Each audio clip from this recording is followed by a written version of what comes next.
we know that control of the Senate is at stake. It's going to come down to the wire, I think. And remember, Georgia, you got to get to 50%. So there's likely, possibly, but likely a runoff. 2 years ago, the state of Georgia helped determine the presidency in one of the closest elections in recent memory. Today, we hear from one of the most respected journalists there on the ground, as a Georgia legend prepares to square off against a political heavyweight. Here from Ballard Studios, it's 13th and Park. The future doesn't belong to the faint-hearted. There is not a liberal America and a conservative America. There is the United States of America. We will make America strong again. We will get through this together. I can hear you. The rest of the world hears you. And the people who knock these buildings down will hear all of us soon. Tia Mitchell is the Washington bureau chief for the Atlanta Journal-Constitution, a frequent commentator on national cable news, MSNBC, CNN, a host of others, and for many years worked for Jacksonville's Times-Union and the Tampa Bay Times in the state of Florida. Mitchell, whose work was recently heralded by the Washington Press Club Foundation in her coverage of government and politics, is best known to Justin and I and many others for those incredible song and dance skits that she put together in the Tallahassee Press Corps for many years in the state capitol in our home state. Tia, welcome to the show. Thank you so much for having me on. And I'm glad that my press skit skills, have me living in infamy. Great to have you with us. It's fascinating, Tia, because you've had the pleasure and the professional experience of working, I think, in one of the most interesting political states in Florida. And now Florida is not getting really as much coverage in terms of the races that we have nationally. And a lot of the focus is in the state that you're in, Georgia. So we're delighted to have you. And of course, there are two big races in the state, both the U.S. Senate race and the governor's race. Let's start off with the Senate race. You've got the incumbent U.S. Senator, Raphael Warnock, against Herschel Walker, who's the Republican challenger in that race. This race has been a roller coaster for those of us around the country that have been following it. And obviously, there was a recent debate between those two candidates. What's your assessment as we come to the very around the bend, as they say in horse racing? What's your assessment now of where the race stands and whether what impact the national economy is going to have on the outcome of that race versus other issues like abortion? So, yes, I think the Senate race in Georgia is going to be close. I do think Senator Warnock, the incumbent right now, is considered, having a little bit of an edge, but nowhere near where he or his supporters could feel comfortable. Herschel Walker is within striking range. Herschel Walker is a Georgia hero. It's so hard to get people to understand the brand that Herschel Walker has in Georgia. The closest maybe in Florida is like if Tim Tebow went on to be like a Super Bowl winning quarterback, in addition to like all the successes he had in college. Maybe then Florida could understand what Herschel Walker means in Georgia, which makes him already just like a very strong candidate. Then he had the backing of former President Donald Trump, and that made him untouchable in the primary. And then within the backdrop of dissatisfaction with President Joe Biden, his approval ratings are down. As we know, economy, inflation is at the top of mind for voters. At the AJC, we've done formal polling and just some informal surveys and talking to residents, and all voters from both sides of the aisle cite the economy, economic issues, pocketbook issues, rising prices as the number one issue this election season. And as a result, Republicans are getting more of a look, because when you ask voters which party they think will do better at addressing these issues, they usually say Republicans. And so that has also helped keep Republicans in the race, particularly in this Senate race that comes, I've talked about Herschel Walker's strengths, but Herschel Walker has a lot of weaknesses too, a lot of controversies, misstatements, falsely describing his resume, falsely saying he graduated from college, falsely saying he's a law enforcement officer, possibly paying for an abortion while being anti-abortion. But that being said, Republicans are still in the mix because voters are saying, we think on the economic issues, perhaps Democrats who have been in the majority haven't done so well. And we know that control of the Senate is at stake.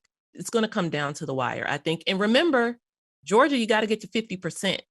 So there's possibly, but likely a runoff because there is a libertarian candidate that could get, 3 or 4 percentage points. And that runoff would take place in January? No, new rules under Georgia's new election law, Senate Bill 202. One of the things that Republican lawmakers didn't like was that Ossoff and Warnock had 9 weeks to win those runoffs in 2021. So they changed the runoff calendar among the many other changes. So that runoff will now be in 4 weeks in December, the first Tuesday in December. Well, it's really the second Tuesday in December. Well, you're saying that the state of Georgia may continue on well past November 8th in the national focus in what could be the one race at that moment that will determine control in the U.S. Senate. So listening to you, in a way, Tia, there's a referendum on the president and the economy on the one side. You might say there's also a referendum on Herschel Walker, because a lot of the focus in this race has been on Herschel Walker. But there's a third leg to the stool, and I think you know where I'm going.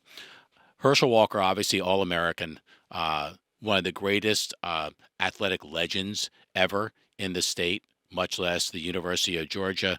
I remember him on the bobsled team, for instance. I mean, he just seemed to do it all. But there's a big game coming up. And I'm not trying to trivialize this because I really think this is a factor. The University of Georgia and Tennessee most likely will be unbeaten, both of them, going into the final Saturday before the election. Unbeaten powers. Both of them will be ranked in the top 3 or 4 in the country with national title implications, which Georgia is very familiar with, very much in play. Could the result of that game actually have some bearing on a 50-50 race like Herschel Walker versus Warnock? So 2 things. Number one, the runoff is December 6th. So it is the first Tuesday in December. As far as the UGA Tennessee game, it's going to be huge. Like I see people trying to get tickets and they're spending, almost $1,000 trying to get into the stadium for that game. That being said, UGA is already a big political pool. Today, Warnock is having a Dogs for Warnock event. So it's going to be, every candidate is going to be at that game because the game's in Athens, right? I believe so. I think so too. So, every candidate is going to be there because UGA is such a big influence. It's not like Florida where like you could be a Seminoles fan, but you also might be a Gators fan, or you might be a Hurricane fan. And like the Hurricane fans aren't really checking if like someone's like a big, look, Justin, it's like, and it's like, if you're a fan of one of them, you're not really checking for like who the fans of the other are checking for. In Georgia, you're a UGA fan, period. It's like Georgia Tech doesn't have the same pool as UGA. Georgia State doesn't have the same pool as UGA. So it's like you're UGA. It's a very different dynamic, one I had to learn when I moved to Georgia. So all the candidates are like trying very hard to like, they're going to games, they're campaigning at the games. That being said, early voting started in Georgia Monday. So, and by the time this podcast comes out, we're talking a week ago. Record turnout with early voting. A lot of people by that game will have likely already voted. A lot of people by that game will have likely already made up their minds about Warnock or Walker, Kemp, and Abrams. Bennett, keep it himself, runs it right up the middle. Bennett inside Auburn territory. Bennett inside 25. He may be able to go inside the 5. Touchdown, Georgia! Oh my! Well, yeah, Tia, I was going to ask you about the governor's race, and that's obviously a matchup. It's a rematch from the 2018 contest, and at that time, Stacey Abrams was kind of hailed as a kind of a newcomer, a rising star in the Democratic Party, the organizing that she did, and really, I think, opened a lot of eyes around the country about the changing nature of the demographics in the constituency in Georgia, that it wasn't necessarily a bright red state as it once was. And obviously, we saw what happened in 2020 with the 2 Senate races. So the conventional wisdom is that she's not as competitive this year in 2022 as she was in 2018. So 2 questions. 1, is that your assessment as well? And 2, what's changed? There was a lot of energy around Stacey Abrams, particularly among Democrats. You know, her effort to become the first Black female governor of any state. Fast forward 4 years, that dynamic's not really for either candidate. Everyone knows who Brian Kemp is. And now he has a record of which to run on.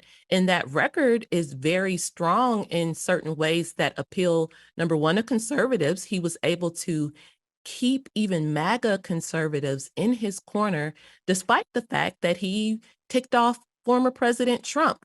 But he is no moderate by any stretch of the imagination. But he also has done things that do have a brighter appeal, such as, you know, reopening the state during the pandemic in ways that many people feel paid off economically for the state. Using COVID relief dollars, federal dollars that quite frankly came from Democrats with a lot of Republican opposition, but Brian Kemp has used them to, you know, give teachers raises and, you know, boost law enforcement and send checks to everyday Georgians. So he's done some very populist things as well. He suspended the gas tax when gas prices started going up this summer. So in a lot of ways, he has a record that has made his reelection campaign strong. For Stacey Abrams, I think she's a known entity now too. So she just doesn't have that newcomer excitement factor. And you can argue, I would like to argue, that there were Black people who maybe are more conservative, but wanted to give Abrams a chance in 2018. But now, again, with an incumbent that they like in office, they might not be willing to cross back over the way they were in 2018. It doesn't necessarily mean that like she's done something wrong or all of a sudden Black people are abandoning her. The factors are different in this race after 4 years. How do those same factors play into the Senate race between Warnock and Walker? And just so everyone understands, as you do, Tia, in the state of Georgia today, the Republicans hold pretty comfortable margins in both the state Senate and the state House, and every statewide elected position, correct? That's why 2020 with the election, state positions, that's why the election of 2 Democrats to the U.S. Senate was so transformational and so revealing of the discussion we're having about the changing nature of demographics in the state. Right. And when I think about the map, like you mentioned DeKalb County is heavily Democratic. But in counties like Gwinnett County, which 10 years ago was solid red, now it's solid blue. Gwinnett County is a heavily immigrant-rich county. That's a county that Republicans are hoping to make inroads to pull back some of that shift to Democrats. Cobb County, 5 years ago, Cobb County was red. Now it's shifting blue.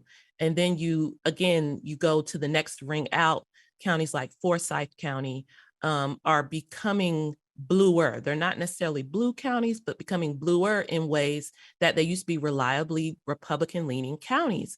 Now, on the Senate race, I do think that Herschel Walker, the one debate he had with Senator Warnock, he was very well prepared. A lot of Warnock's supporters have been mad at me for saying that, but it's true. he was well prepared. I'm not saying he did a great job. I'm not saying he's the great debater, but the bar was low and he was, there was a low bar and he surpassed the low bar by being well prepared. Some people who were looking for a reason, like, I don't know about Herschel Walker. I want to support him, but give me something to make me feel good about casting a vote for him. I think the debate might have given them that. That being said, Raphael Warnock has a lot going for him. He has a record to run on. He can talk about being bipartisan in Washington and working with Republicans. He can talk about the things he's backed and why he thinks they're good for Georgia. He also is literally like, he is the pastor of the church that used to be Martin Luther King's pulpit. You know what I mean? Like, and he has this kind of, pastorly morality around him that resonates with people when they want someone who they can feel good about and feel like this is a good person that is representing us. One of the things that happened after the so-called Stop the Steal after 2020 was the Senate bill that you mentioned earlier that passed in the Georgia legislature, signed by Governor Kemp. And there's the All-Star game, I believe, was moved out of Atlanta as a result of the bill, that legislation passing. And so I'm curious, as we're now kind of just not too far away from Election Day, and where people are voting, casting ballots, what will the journalists at your news organization be looking at to assess whether that law is having any impact on people's ability to vote? Because obviously there was a ton of back and forth criticism of the law, defense of the law.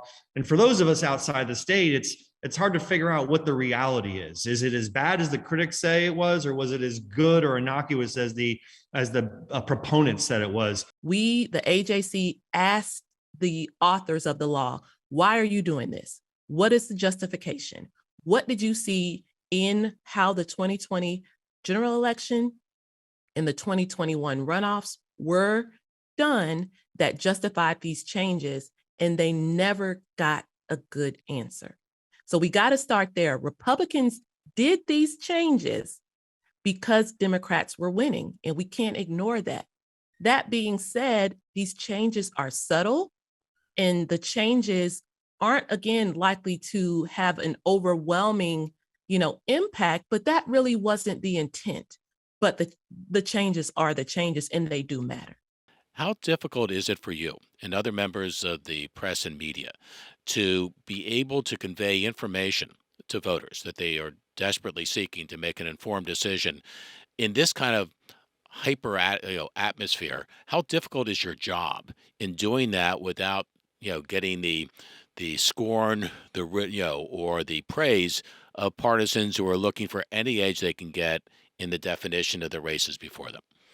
Me as a journalist, I try to focus on being fair, being accurate, treating all of my sources, regardless of what party they come from, with respect, and also to tell the truth.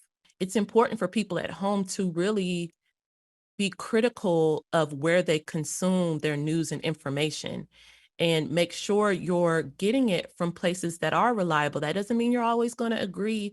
My job is not to change anyone's mind. My job is to give people good information so they can have an informed opinion. Last question from Justin, because I know where I'm going at the end of this. I'm going to ask for your allegiance when it comes to the Florida-Georgia football games, but we'll put that off for Justin to bring it in for a landing. I'm not going to ask the question about which state she likes more, Florida or Georgia, because we know the answer to that. Right. Actually, I'm not going to ask any question. I'll just make a comment.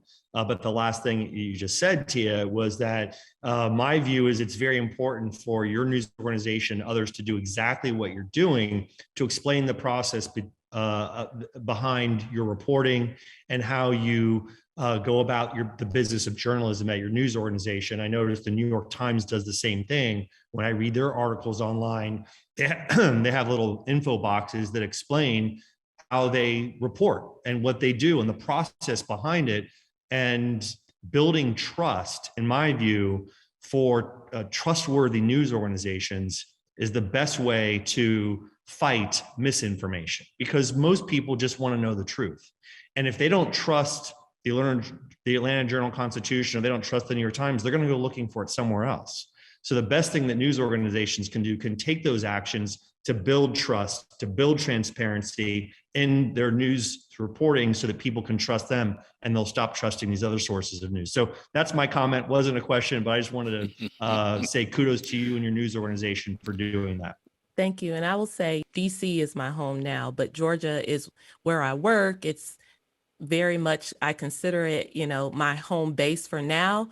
And I'm not originally from Florida. Everybody thinks I am, because Florida is so near and dear to me. It's my second home. Jacksonville in particular is my second home. I feel like Jacksonville raised me. I'm headed there this weekend. So I'm not going to pick between Florida and Georgia, but I will say go Jaguars. Oh, good for you. To see who says that members of the press and media can't be political also. That was a great political answer. Tia Mitchell, Washington bureau chief for the Atlanta Journal-Constitution, and again, one of the authors of some of the greatest songs and skits in Tallahassee press corps history, which will be for another show. Thank you for joining us. Good luck in the election ahead. You provide such an incredibly valuable resource for voters. Keep doing it the way you did it in Florida for the people of Georgia, because in that fashion, everyone's well served. Thanks for being on the show. Vying for your vote, the first black senator to represent the state of Georgia, Democrat Raphael Warnock. You send me back to the Senate. You have my word. I will keep fighting. Working to defeat him, businessman and Heisman Trophy winner, Republican Herschel Walker. There's no doubt we have problems in this country. Who do you trust in Washington? Every word these men say tonight matters. We got some great insights there from Tia, and after listening to that clip, she even noted it herself. She said it's hard to explain to people that Herschel Walker was like a cult hero there in Georgia for his star performances as a football player for the University of Georgia. And clearly there's a lot of goodwill there. We've seen athletes run for office in other states. And so this is not a new phenomenon, but certainly it's something that is happening for the first time that I can recall in the state of Georgia. You've got, as I said in the interview, you have multiple referendums in a way. You have the referendum on the Biden administration / the economy. You have a referendum, you might say, on the Dobbs decision. You also have a referendum on Herschel Walker, more so than on Raphael Warnock. And I think the jury's out on that. And timing's everything, right? So when the latest news came out about Herschel having to do with abortion, had that happened a week after the election versus 3 to 4 weeks out from election, different ball game in terms of the vote. Because bottom line, I think the theory a lot of people have is in the cool of night, people in terms of voting vote their self-interest. And because the economy is so front and center now, that is kind of fighting with the news that's been generated against Herschel, who would be, I think it would be fair to say, just in a reliable vote for the Republican caucus in the Senate. That's the duel here, the two dueling referendums. I don't know how it turns out. It's fascinating because I think because the news cycles happen so quickly, there's a shorter life cycle now than ever before to any of these particular controversies or issues. I think that's happened with the abortion issue, with the overturn of Roe versus Wade, with the Dobbs decision. I think whoever the person was that leaked that decision to the press actually helped Republicans, because it got the news of that decision, that monumental landmark decision, earlier in the election cycle and further away from election day, to your point that you just made about the revelations about Herschel Walker happening before the election rather than close to the election. So it's interesting how short the life cycles are of these little controversies and issues along the way in the campaign. Now you have, Kemp Abrams in the governor's race. The governor's race in a lot of the key swing states for the U.S. Senate situation are pivotal, and it looks like if you look at all the polls over the last many months, that Kemp is in relatively good position there. Even Tia said that her expectation is that might be called very close to the close of the polls on election night, as opposed to the U.S. Senate campaign that could go on for a while. And imagine what that means. What it means in terms of the 2020 election that caused such furor and rancor in and around Atlanta, how that might be fanned all over again. And then you have all the description in this interview that, based on your question, dealing with voting reform and how that may impact the final result and how that may further fan the flames of dissension among those who end up on the short end of the electoral stick. Yeah, it's really interesting when we talked about Stacey Abrams and her relative weakness compared to her strength in 2018.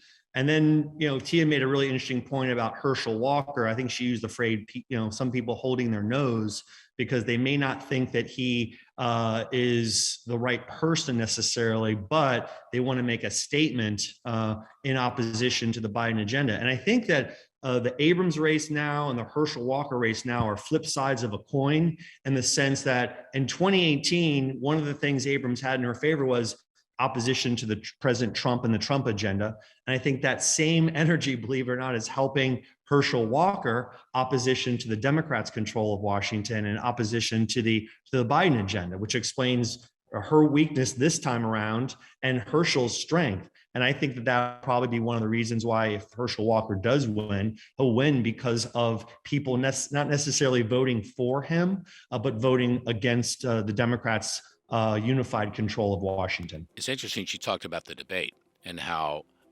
Herschel exceeded expectations, the bar being set fairly low, I think, against Raphael Warnock, who is very polished as a performer, as an orator. That I thought was interesting. But as a media guy, there's no question what I would suggest the Walker campaign do going into November 5th, which is that pivotal game between Tennessee and Georgia. I would do the ultimate locker room chat from Herschel Walker to the people of Georgia. I would produce something for social media where he gives everybody a shot in the arm that this is a moment not just about winning and losing, but about putting everything we have out there on the line.